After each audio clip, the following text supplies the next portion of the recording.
اعوذ بالله من الشیطان الرجیم. بسم الله الرحمن الرحیم. الحمد لله، الصلاة والسلام على رسول الله، ثم اما بعد.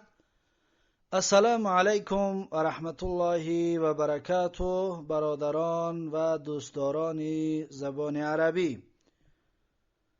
الحمدلله که ما و شما از کتاب صرف، از کتاب بدان 5 درس گرفتیم و امروز درس ششم را به سمع شما برادران و دوستان خواهم رسانید. و 5 درس گرفته ما و شما آخرین درسمان درباره مصدر بود که عرب از هر مصدر 12 چیز را اشتقاق میکرد. با تفصیل درس گذشته بیانش کردیم و امروز درس ما و شما درباره فعل چی هست و بعض اصطلاحاتی گرامتیک زبان عربی را بیان میکند که انشاءالله حالا برای شما میگویم. این رو بسیار متوجه باشید، خوب از خود کنید که این اصطلاحات است. این را دیگر در آینده ترجمه نمی کنیم، فقط چه خیلی که خودش گفتگی است همونطور گفته رفتن میگیریم، زیرا اینکه انا همین حالا در همین درس اینها را به تفصیل بیانش میکنیم که چی است. میگد فعل حدث است، او را محدث میباید، محدث او فاعل اوست. ببینید چی میگد. وقتی میگد که ما فعل گفتیم، یعنی بگیم که این فعل است، پس میگه تو بدون که فعل حدث است، یعنی یک کار است، یک کار رو انجام دادن است، یا که یک پدیده هست، یک چیزی است که به وجود باید بیاید. میگه حدث است، او را محدث میباید. فعل حدث است، او را محدث میباید، یعنی که باید محدث باشد، یعنی که به وجود آورنده باشد. مثلا ببینید خوردن، خوردن خودش فعل است. اگر یک آدم نخورد آیا خوردن به وجود می آید؟ نه. یک آدم میگیرد دستش دراز میکند به دسترخوان و نان میگیرد در دهش میاندازد و میخواید و فرو میبرد، این میگن خوردن. انا همین خوردن اگر تو یک آدم انجام ندهد به وجود نمی آید. پس انا همین خوردن خودش فعل است، نه که محدث، یعنی خورنده در کار است که را بخورد، یا زدن باشد اگر زننده در کار است که بزند، یا دیگر فعل هایی که وجود دارد. یعنی حدث است، او را محدث انجام دهنده لازم است.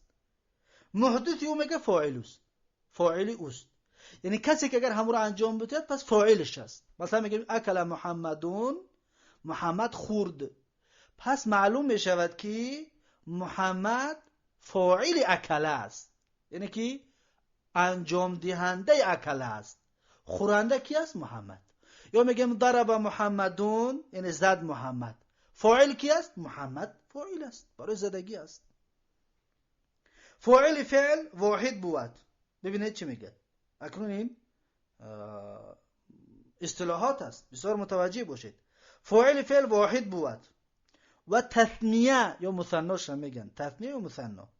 تثنیه بود، واحد یعنی یک است، تثنیه یعنی دو کس، و جمع بود. جمع یعنی بسیاری، از دو کس زیاده جمع میگن. و هر یکی از اینها متکلم بود. متکلم یعنی سخنگوینده، کسی گپ میزنه او را متکلم میگن. و مخاطب بود. مخاطب سینی کسی که گپ میزنه. مثلا در پیشت یا آدم است، طرف هم آدم گپ میزنی، تو متکلم هستی، او سینی طرف آدم میگه او مخاطب است.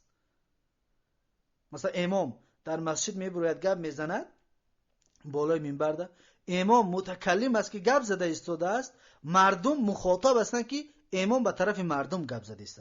یعنی متکلم مخاطب چی است خوب بفهمید. و غایب بود. و غایب میشود. و غایب کسی که در پیشت نیست، یا آدمی در پیشت نیست از نام او گپ میزنی را چی میگن؟ غایبش میگن. مثلا میگی محمد رفت، سین یک برادرت میای میگی محمد رفت، یعنی محمد نیست، انا میره چی میگن؟ غایب میگن. هر یک از اینها مذکر بود و مؤنث بود. انا که هر یک از اینها واحد و تثنیه و جمع، متکلم و مخاطب و غایب، هر یک از اینها میگه مذکر میشه. مذکر یعنی مردانه. در آینده وقتی ما مذکر که میگیم بدونید که یعنی مرد. و مؤنث میشود. مؤنث یعنی زن، صیغه زنانه میشود. در تاجیکی ما شما صیغه مردانه و زنانه نیست، لیکن در زبان عربی مردانه و زنانه هست. یا در زبان روسی هم هست مردانه و زنانه، مژسکوی راد و ژنسکوی راد. پس عربی همین طور مجلسکوی راد و ژنسکوی راد دارد. پس انا همین ها با میگه مذکر می شود، یعنی مجلسکوی راد می شود، و مؤنث می شود، یعنی ژنسکوی راد می شود. و واحد یکی، اکنون هر که همین گفتگوش که ترجمه میکنه چی است. واحد میگه یکی، یا آدم میگن. تثنیه دو، جمع زیاده از دو، یعنی 3 کس، 10 کس، 100 کس، 1000 کس، 10,000 کس باشد، او را جمع میگن. متکلم میگه سخن گوینده رو گویند. انسان گپ زننده را، کسی که گپ میزنه را متکلم میگن. مخاطب آن که سخن با وی گویند. مخاطب کسی را میگن که طرفش سخن میگه. چطوری که مثال آوردم، امام در مسجد گپ میزنه، امام متکلمه، سخن گوینده است. قوم مخاطب است که امام به طرف قوم گپ زده. آن چه سخن با وی گویند، یعنی که به طرف اونها گوید. به طرف اونها وقتی سخن که میگوید، کسی در طرفش سخن که گفته بدون که او چی است، مخاطب است. غایب آن که سخن از وی گویند. غایب کسی که دربارش گپ میزنه. چطور مثال آوردیم که محمد رفت میگویی، محمد در پیش تو نیست، او غایب است، در پیشت نیست. لیکن میگه محمد رفت، پس انا همین چی است؟ انا همین صیغه غایب است. مذکر مرد و مؤنث زن. مذکر مرد را میگن، مؤنث زن را میگن. پس این هست اصطلاحاتی گراماتیک زبان عربی. این اصطلاحات رو بسیار متوجه باشید که در آینده بسیار تکرار میشه. دیگه اینها رو ما ترجمه نمیکنیم، دیگه فقط میخونیم و یگان اصطلاحات نو اومد ترجمه میکنیم و خونده رفتن میگیریم. پس این بود اصطلاحاتی درسی امروزه. اکنون میگذاریم به فعلی که گفتیم عرب از هر یک مصدر 12 چیز اشتقاق میکنه. یکمی چیزی که اشتقاق میکنه چی بود؟ فعل ماضی. فعل ماضی. اکنون میگه که معلوم فعل ماضی رو 14 مثال است. پس فعل فراموش نکنیم در اینجا بیان کنیم که فعل دو تقسیم می شود، فعل معلوم و فعل مجهول. فعل معلومش یعنی که اجرا کنندش معلوم است. و مثل اینه که میگه که ضرب محمد احمد، یعنی که محمد احمد زد. پس ضربه فعل معلوم است، یعنی فاعلش محمد است که احمد زدگی است. و قسم دیگرش فعل مجهول است، فاعلش معلوم نیست. مثل میگه ضرب احمدو، یعنی زده شد احمد را. یا اوکل طعامو، خورده شد طعام را، نمیدونی کی خوردگی است. یا میدونی و میترسی که بگویی، پس نمیره چی میگن؟ مجهولش میگن. وقتی فاعلش ذکر نکردی فعل مجهولش میگن. اما اگر فاعلش ذکر کردی، انجام دهندش ذکر کردی، این را فعل معلوم میگن. اینجا دا میگه که معلوم فعل ماضی، یعنی که معلوم شه، میگه مجهول شه، نه معلوم شه. میگه معلوم فعل ماضی رو 14 مثال است، 14 صیغه دارد. انا اکنون 14 صیغه 6 غایب رو بود و 6 مخاطب رو بود و 2 حکایت نفس رو بود. یعنی 2 تا برای متکلم است. فهمیدید که تا بالا گفتم که غایب چی است؟ میگه 6 تا، همین از 12 تا میگه 6 تاش برای غایب است. اکنون ما گفتیم غایب کی است؟ میگه 6 تا دیگهش برای مخاطب است. همچنین مخاطب هم گفتیم که کی است. و 2 تاش برای حکایت نفس رو بود. این حکایت نفس هم متکلم. متکلم یعنی سخنگوینده، یک کسی یا 2 کسی یا بسیاری باشن. اگر همیشه چی میگن؟ حکایت نفس، یعنی که از نفسشون گپ میزنن، حکایت نفس رو گویند. حکایت نفس رو بود، یعنی 2 صیغه دیگهش حکایت نفس. پس 6 تا برای غایب، 6 تا برای مخاطب، 12 تا میشود. و 2 تا دیگه برای متکلم، این چند تا شد؟ 14 تا. پس فعل ماضی 14 صیغه دارد. انا اکنون بیان میکند.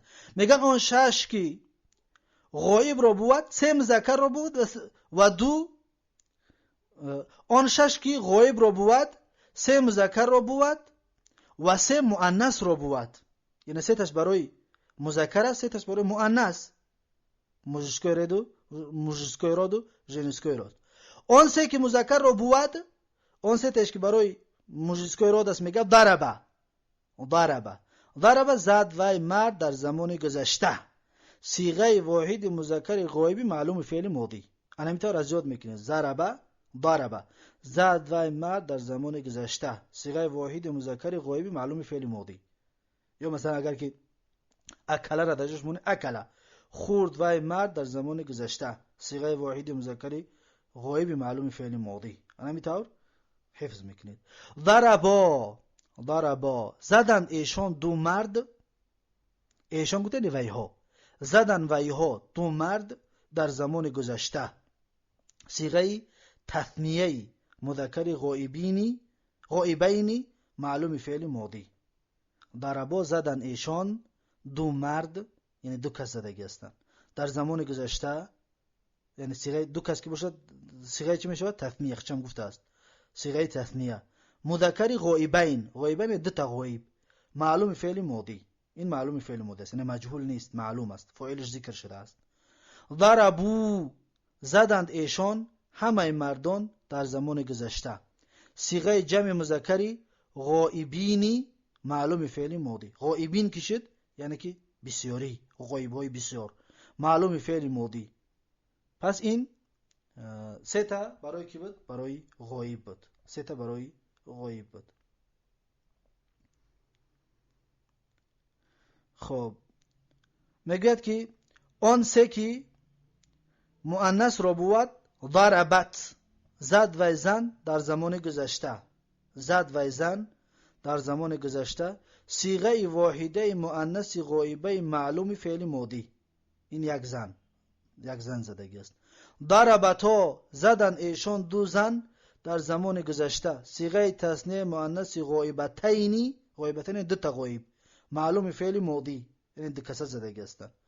ضربنا زدن ایشان، یعنی زدن ویها همه زنان در زمان گذشته. صیغه جمع مؤنث غایبات یعنی غایبها معلوم فعل ماضی. پس این شش تا غایب شد. میگه آن شش که مخاطب رو بود، سه مذکر رو بود و سه مؤنث رو بود. آن سه که مذکر رو بود ضربت. اکنون با مخاطب شش بیان میکنه، میگه سه تاش برای مذکر، سه تاش برای مؤنث. سه تاش که برای مذکر است ضربت زدی تو مرد در زمان گذشته. صیغه واحد مذکر مخاطب معلوم فعل ماضی. این صیغه واحد و مذکر و مخاطب و معلوم و فعل و اینها را ماضی و اینها همش اصطلاحات بیان کرده بودیم، برای خود دیگه ترجمه نمیکنیم دیگه. خطون درس گذشته رو که این درس اولش خوب متوجه شوید، این چیزا رو میفهمید که چی است. ضربتما زدید شما دو مرد در زمان گذشته. صیغه تثنیه مذکر مخاطبین معلوم فعل ماضی. ضربتم زدید شما همه مردان در زمان گذشته. صیغه جمع مذکر مخاطبین یعنی مخاطبهای معلوم فعل ماضی. آن سه که مؤنث رو بود، یعنی سه تا یکی باز مخاطب برای مؤنث است. ضربتی زدی تو زن در زمان گذشته. صیغه واحده زنانه کس واحده میگیمش. صیغه واحده مؤنث مخاطبه زن کس مخاطبه میگیم. مخاطبه معلوم فعل ماضی. ضربتما زدید شما دو زن در زمان گذشته. صیغه تثنیه مؤنث مخاطبتین معلوم فعل ماضی. ضربتن زدید شما همه زنان در زمان گذشته. صیغه جمع مؤنث مخاطباتی معلوم فعل ماضی. پس این شش تایی مخاطب همچنین خلاص کرد. اکنون میگذرد به حکایت نفس. میگه آن دو که حکایت نفس رو بود، یعنی آن دو تایی که برای متکلم است. ضرب تو زدم من مرد یا زن، یعنی برای مرد زن یک است، برای خودت میگم من مرد یا زن در زمان گذشته. صیغه واحد متکلم معلوم فعل ماضی. ضربنا زد ما همه مردان و یا همه زنان، یعنی مردان و زنانش یک است، فرق نمیکند. ضربنا زدیم اگر مردا باشه میگه ضربنا، زنها هم باشد میگن ضربنا، یعنی ما زدیم همه مردان و همه زنان در زمان گذشته. صیغه متکلم مع الغیر، انا اینا صیغه چی میگن؟ متکلم مع الغیر. متکلم یک کس باشد، متکلم مع الغیر دو کس یا سه کس یا 10 20 کس چند کس باشد، دو کس یک کس زیاد باشد متکلم مع الغیرش میگن. معلوم فعل ماضی. پس این 14 صیغه معلوم فعل ماضی بود. انا اکنون بعد از این مجهول فعل ماضی را بیان میکنم. مجهول فعل ماضی را به درس آینده بمونیم. درس آینده انشاءالله این را بیان خواهیم کرد. پس این 12 تا را یک تا شما جدا بکنید. من سریع گفتم میگذرم. مثلا ضرب ضربا ضربو، ضربت ضربتا ضربنا، ضربت ضربتما ضربتم، ضربتی ضربتما ضربتن، ضربتو ضربنا. الان این 14 صیغه بود. جداش کن کدامش برای مرد است، کدامش برای زن است، کدام متکلم، کدامش مخاطب، کدامش غایب. هر کدامش جدا کنید، مفرد و مثنی و جمع همش جدا کنید. ان شاء الله با همین میتونید که شما عربی را به حضور درست و صحیح صحبت کنید و گپ زنید و صحیح بفهمید زبانی عربی رو. و این بود درس امروزه ما و شما و این درس رو در اینجا به پایان میرسونم و تا درس آینده یک شما رو به الله تبارک و تعالی میسپارم. السلام علیکم و رحمت الله و برکاته.